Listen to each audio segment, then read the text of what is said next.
It's just different.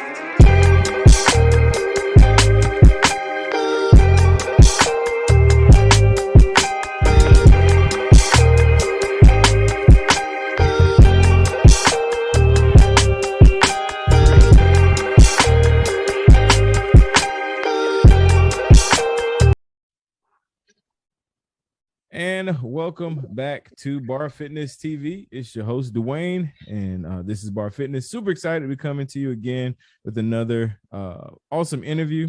One of the things I really love about my fitness journey is finding awesome people that are also on a fitness journey and hearing their stories and sharing those stories with you, hoping to motivate you and inspire you. And so today I have on none other than my sister, Jen. How you doing?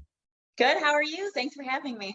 I'm doing well. I'm doing well. Thanks for accepting my offer. Like I told you off the air, I'm finding out that a lot of fitness folks are a little camera shy. So I appreciate you taking time to come on the show. So Jen, I'm gonna jump right in. Just for those that don't know, just talk about your fitness journey. And I always like to frame it like your fitness journey before E2M. So before E2M, I guess really my whole life, I've been one of those people who are very body conscious, body image conscious. The number on the scale always dictated how I felt. I was into every fad diet, cleanses, fat burning pills, diet pills, whatever was out there, whatever was the newest thing and being pushed, I was trying it.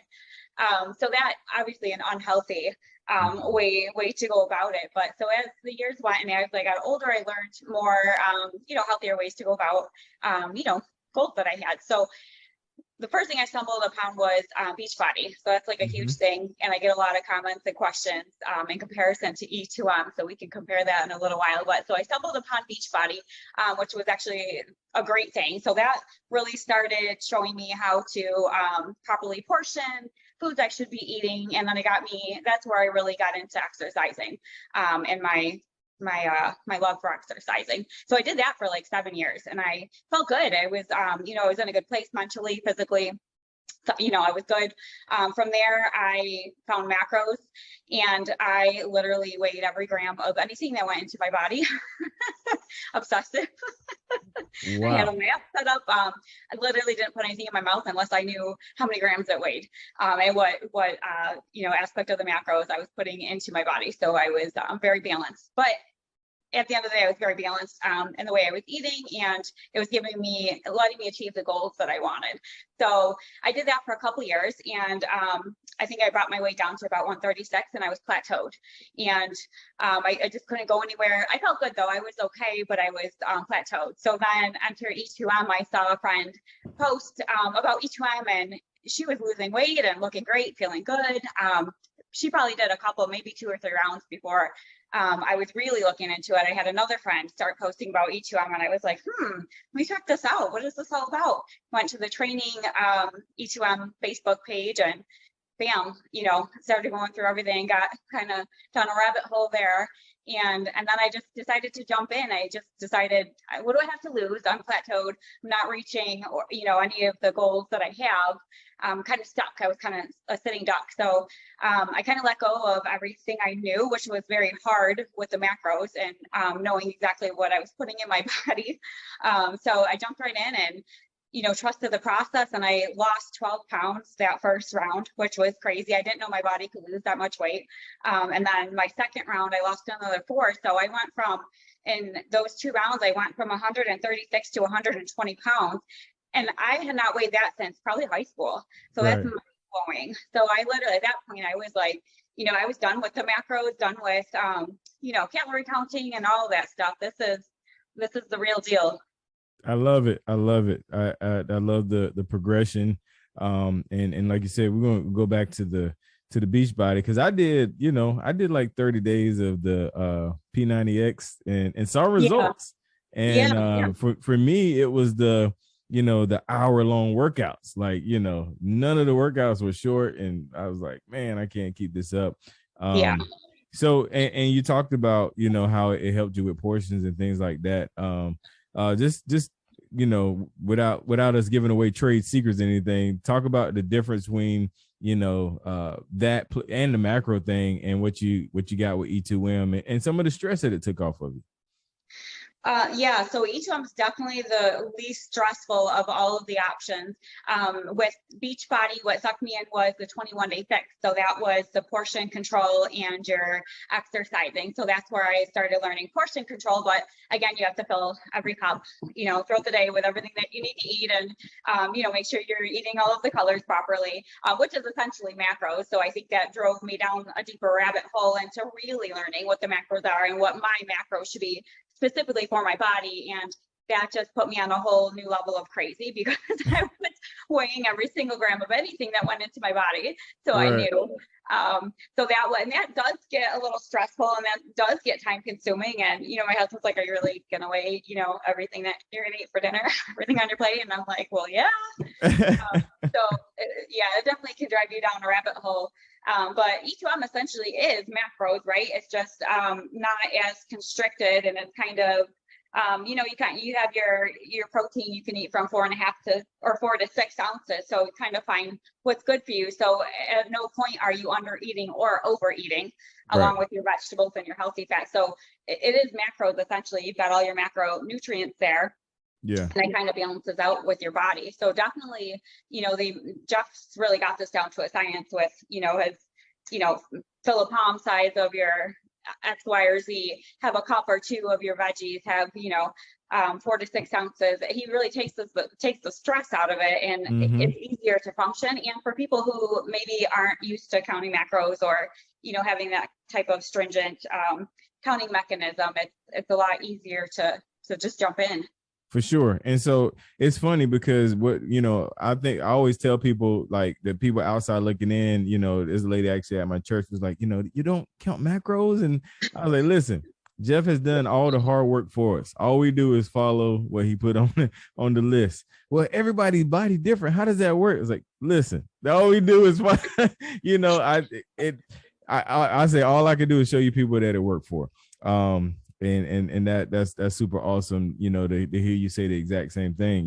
He's pretty much, it is macros, but he's done all the hard work. We just follow the plan. He did. For sure. So one thing you said that I want to touch on, again, for someone that's outside looking in, that, feel like they don't have a lot of weight to lose. You talked about being at a plateau, being cool with it, but then realizing you had so much more potential with your body. Talk about that. Just what were some of your goals once you got in and figured out, I can do a little bit more? What were some of the things, in your mind when it comes to that?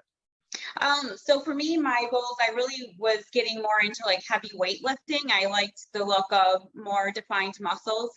And I didn't know quite how to do that, which ended up being more of I don't know, for some reason, instead of working my macros, and the deficit that I was in wasn't working combined with my weightlifting for some reason. It's just science here. I get into math, or I get into E2M, and it was like, bam, I slimmed down a bit, and then my muscles were showing. So one of my goals was, and still one of my goals is to, work on my abs and my back, but I couldn't seem to do that with macros and heavy lifting. So which doesn't make sense, because you think I'm eating in a deficit and I'm eating all the proper things, and, weighing to the gram and stressing myself out of what I'm eating. And I come over to E2M and I'm like, a cup of this, a slab of this, a palm full of this, and bam. That's so true. That's so true. And what I always tell people, what I've learned, I used to think, because the goal for me is to really define abs and muscles as well. And like you, I thought I had to lift hard to get it, but what I learned is the more you cut, the more you look, you go more towards that look. And abs are revealed, not built. Right. Is something I always tell people now that I'm close. Abs are made in the kitchen. That's right. That's right. So That's true. right. Yeah. So, all right. So let's talk about one of my favorite questions I ask everybody is week 1 detox week. How did you go through that? How did you feel?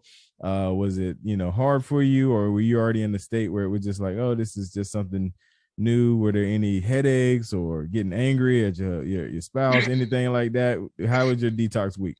You know, it honestly wasn't bad because I had already been for years and years and years in a place where I was pretty clean eating and watching what I ate. And I don't eat much processed food in that, but my struggle was carbohydrates. So with macros, I had so many carbohydrates. So I had rice and potato and, you know, whatever I could have candy if I wanted to. So I think maybe it was like day 4 or 5 during that first week, I shoved a handful of cheeses in my mouth because I was like, ah. I love it. After that, I mean, the first thing, but I didn't get any of the headaches. I didn't really have any withdrawals. My body was like, where are the carbs? Where are the carbs? That's awesome. But, you know, and then as you get into it, your body kind of normalizes and gets onto this whole system that Jeff has with the carb cycling and his processes for that. Yeah, no, that's awesome. That is awesome. Yeah, I was on the other side of the spectrum. I was addicted to sugar and all of that stuff, and so I had a rough first week.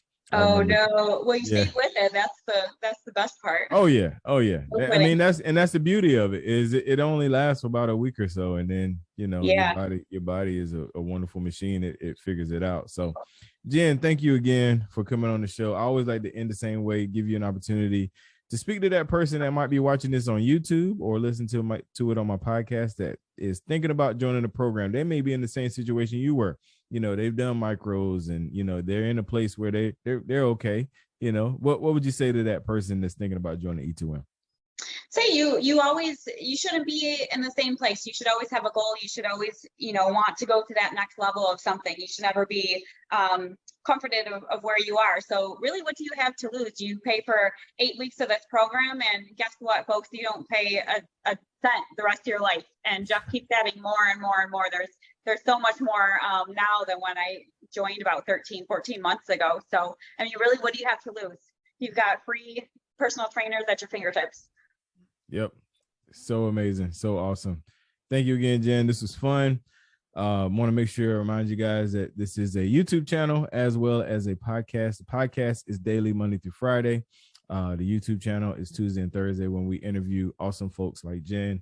And always close the show the same way. Remember 1 Timothy 4:8, this physical body, Paul said, yes, taking care of the physical body is good, but we also have to take care of our spiritual body. Till next time, you guys, God bless, and we are out.